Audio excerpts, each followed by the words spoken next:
Hello everyone, I'm Don Joseph Gutang from BSMT 11A2, and today I'm going to discuss the strategies that I did to cope with this stress. So ayun po, nagsulat po ako ng short message dito or parang pattern kung paano nga ba natin ma-overcome yung stress.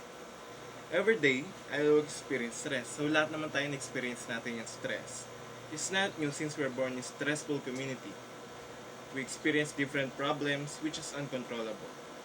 Some of those are schoolworks, sa school, mga ginagawa natin sa school, financial problem, and sa family problem din natin kadalasan. We cannot avoid it. We cannot avoid different kind of problem. Hindi natin ito maiwasan dahil kusa naman itong dumarating. Parang bagyo. But we can overcome it in many ways.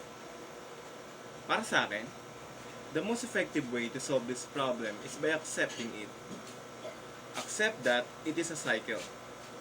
To break the cycle, what we should do is to add more time on your mental health. Do what you want. Do what you love. Like me, tulad po sa akin, para ma-break ko yung cycle, galing sa school, tuwing umaga, 3 hours yung biyahe, or 2 to 3 hours yung biyahe, ginagawa ko na yung mga activities, or nagre-review na ako, para pagdating sa school, ready ako.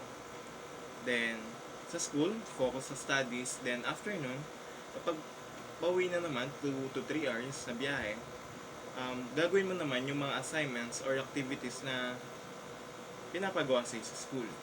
3 hours naman yun eh. Parang yun na yung gawin mong extension sa school. Kapag pauwi na, kailangan mo naman magpahinga para naman makapagpahinga yung katawan mo, makapag-regenerate, maiwasan yung over-fatigue.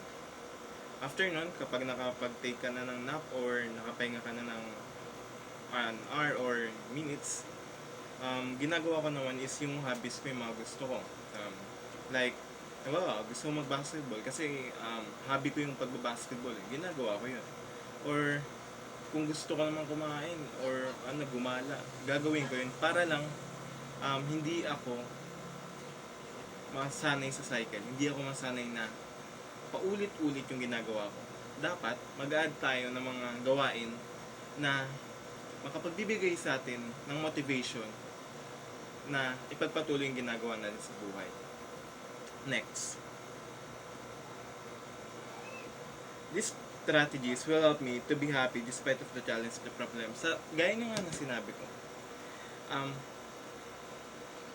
nandiyan na yung stress eh. Kung iisipin mo pa yan, madadagdagan lang lalo. And mabobombard yung utak natin. Ang gawin na lang natin, instead na ma-stress tayo ng sobra,